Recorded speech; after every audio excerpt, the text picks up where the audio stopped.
The Mirror by Charles King.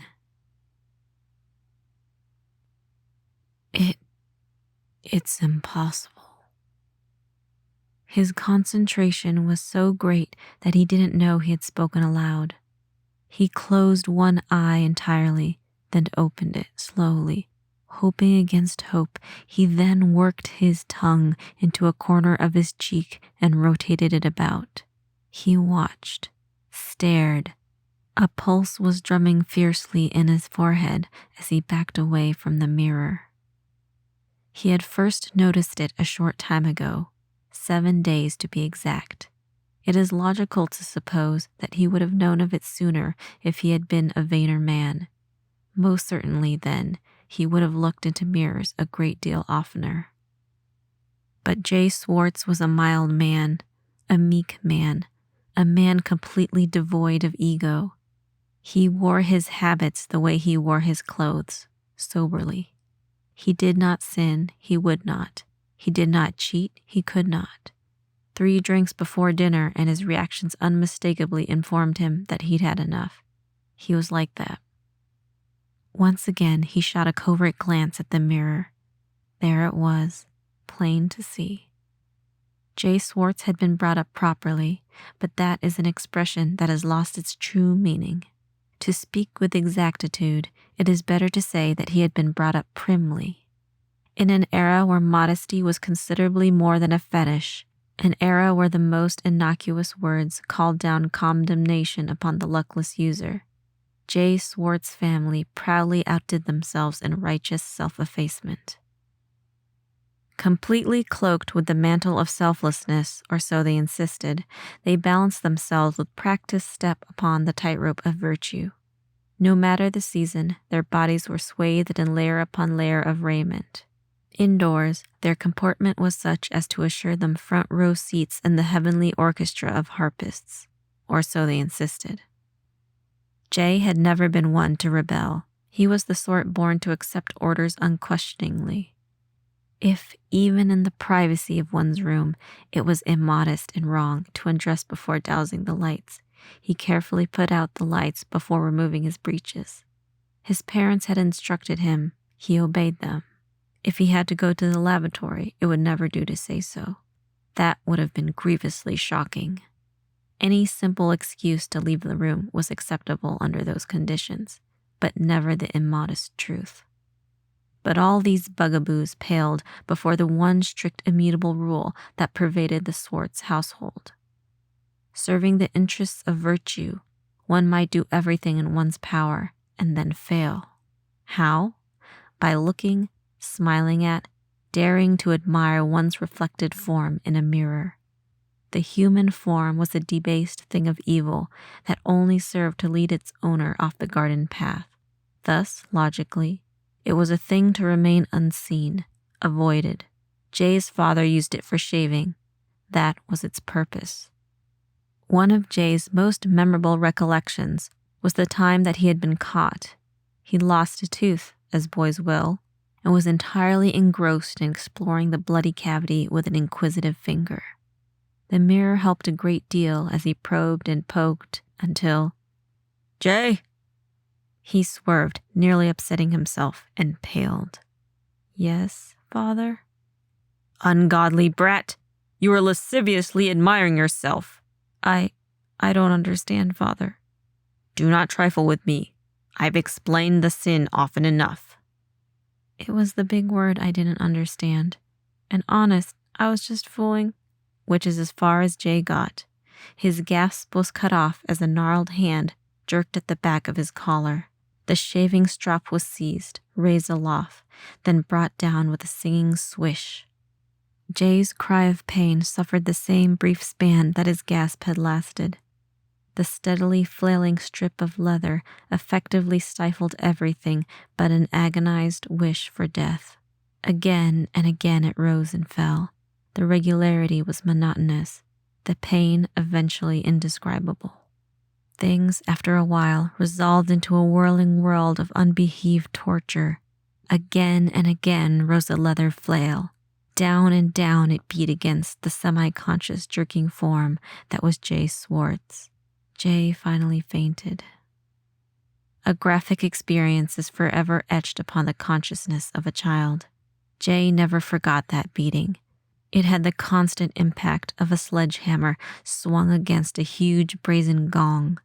The reverberations went on and on and on. Jay grew older and finally left home to establish his own way in the world. He trod in minor paths. Luckier than most men, he never was troubled by an all-consuming ambition. The highways for others, the byways for him. A small job, a small room, these quite comfortably fitted his small desires. His position with a large insurance company was safe and steady. Nobody resents a man who doesn't covet positions that aren't better than his. Nobody wields an economic knife against a man who is supremely satisfied to trudge a tuneless treadmill.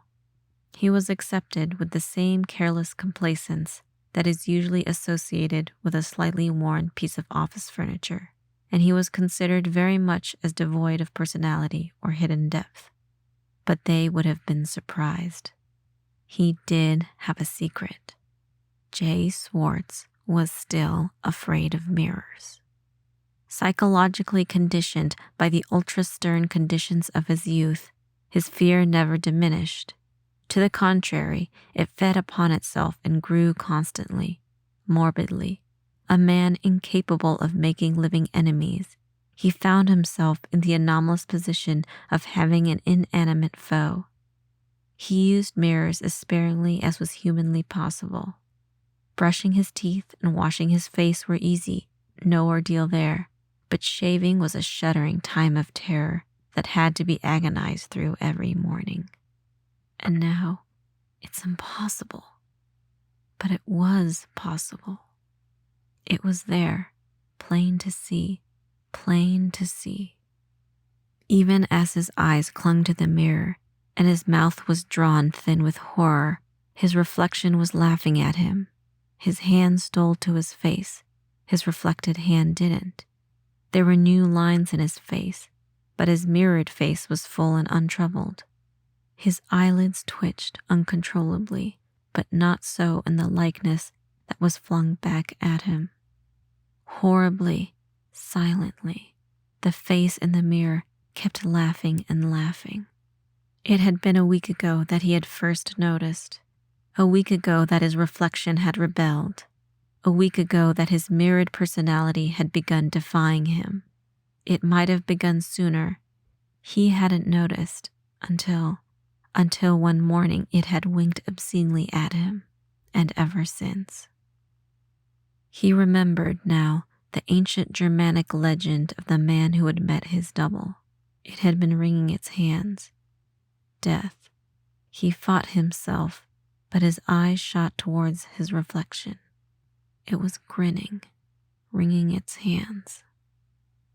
The psychiatrist wielded his pen with sure, broad strokes. A man untroubled by personal ghosts. A man who slew the morbid fancies and terrorizing thoughts of others. He scratched a last notation, his lips forming the inaudible words. Psychosis. Autosuggestion. Jay squirmed forward in his chair as the psychiatrist leaned back and studied him. Does it mean I'm crazy? The other's full, rich, carefully practiced tones fell upon Jay Swartz like a protective benediction. No, absolutely not. You are as sane as I am. This last accompanied by a resonant chuckle. Then the thing I see can't hurt me? It is impossible for it to hurt you. Impossible, because you do not see it. But doctor, please, a moment. Well-manicured fingers interlaced themselves across a well-padded stomach. From what you have told me, you are a man pursued by phantoms. It is not your fault, Mr. Swartz. You have related how your boyhood was completely dominated by a thorough abnegation of healthy emotion. No outlets at all. Well, sir, what is the result? What? As you grew older, Mr. Swartz, You cast off the narrow outlook with which you were most effectively swaddled. You didn't know it, but you did. And, due to the inexorable law of nature, you began to think for yourself. That, of course, brought its, problems. I don't understand. Let us put it this way. A man who has been perishing of thirst will not allow logic to stand in his way when he is confronted with plenteous water. He will drink and drink until he is uncomfortably sated. If undeterred, he'll become rather sick. You, Mr. Schwartz, are that thirsty man. I see. Exactly. You had a thirst for normalcy. It was, during your childhood, consistently denied to you. You left home and found yourself with an all-consuming thirst for being a healthy ego, for being natural. You follow me.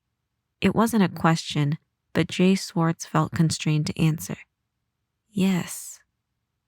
It was getting so clear now, so normally explainable, that he had to show his improvement by joining in and approving of the logical explanation. Well, sir, you outdid yourself. The abrupt change to a normal way of living and acting stirred up half-forgotten vistas of your unfortunate youth. Subconsciously, that is. Once again, you are being threatened with unfair punishment. Inwardly, of course. You probably never even perceived, suspected. The first sign was the product of an overworked, though to you, unsuspected imagination, the fear complex, the worry over being hideously punished, as you told me you were, because you were doing something that is unalterably natural. But, doctor, my remaining fear of mirrors. You are not afraid. Mr. Schwartz, believe me, you only think you are afraid.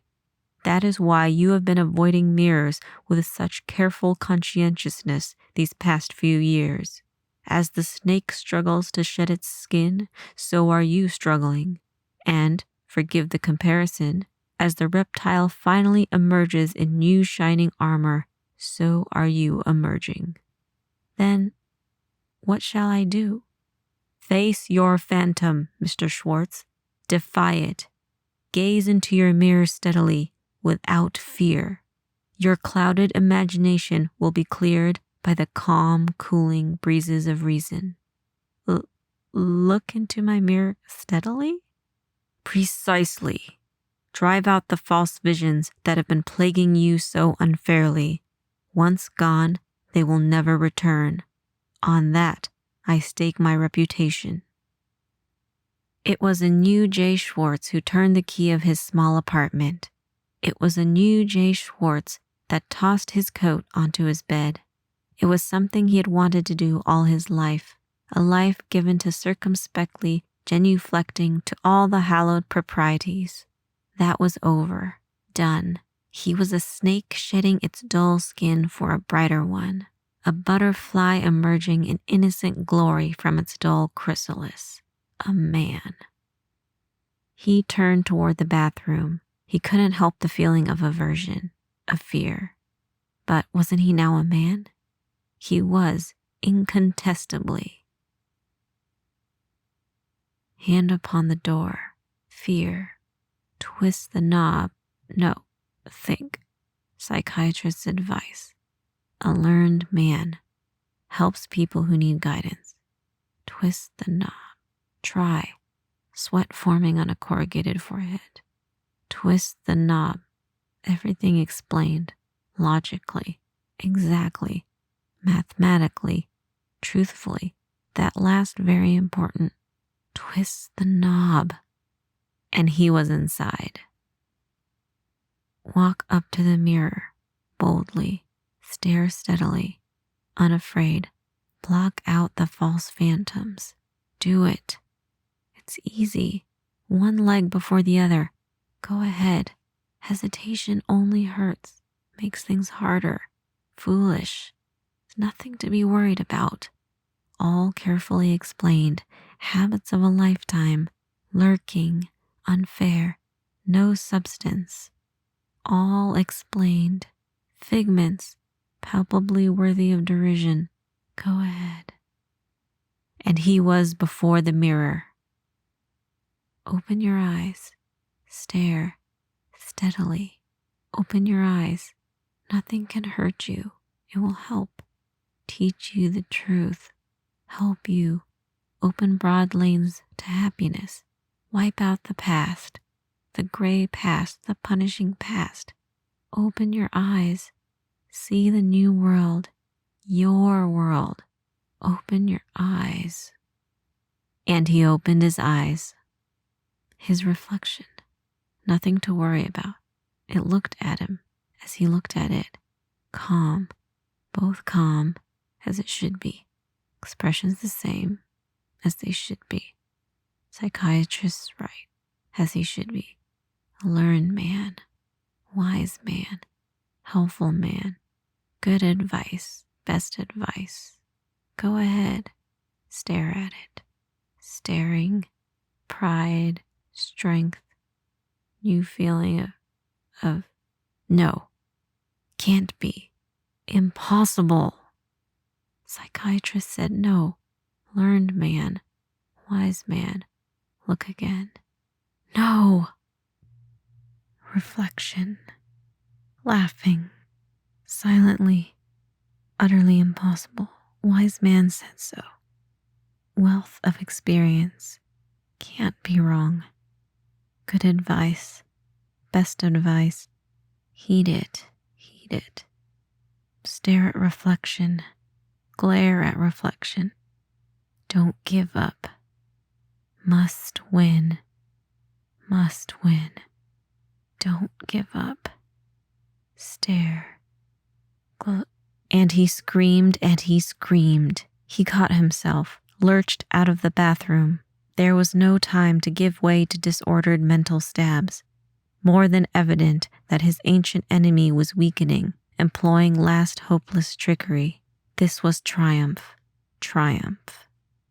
Get a bit of help. Nothing shameful about using all the means at one's disposal to rid oneself of a dying enemy. Nothing to do with one's manliness. The enemy must be destroyed. That is the only important thing. Answering the telephone call, the psychiatrist finally arrived. A bit put out because he'd been disturbed at his meal, but cloaking his irritation and impatience with the thought of adding a substantial amount to an already padded bill. Look, doctor, the mirror. What about it? Can't you see? No. You can't? All I see is that you have a reflection, which is as it should be. But it reacts differently. That is why I called you. I don't understand. Don't you see it? My enemy is still there. However, I'm not afraid. It is a figment. I know it. You told me so. But it is there to be destroyed. Isn't that progress? The psychiatrist, backing up, professionally polite, words that have no meaning. Professional, backing to the door, understanding. I'm sorry I troubled you, sir. It was nothing. Nothing at all. Quite all right, Mr. Schwartz. Just take my advice. Don't be afraid. Don't be afraid. And he was gone. Failure. The psychiatrist had lied. Evident. He had seen it too. Wouldn't admit it. Have to help oneself. The only way. Use any means. Any means. Out with logic. Forswear what is fallaciously taught. Seek that which can really help. Seek that which is ridiculed and mocked, but secretly feared. Seek the strange powers that all jibe at, because the true answer is there for the asking. Many libraries, many bookstores, laughing faces, incredulous faces, sneering faces. He knows.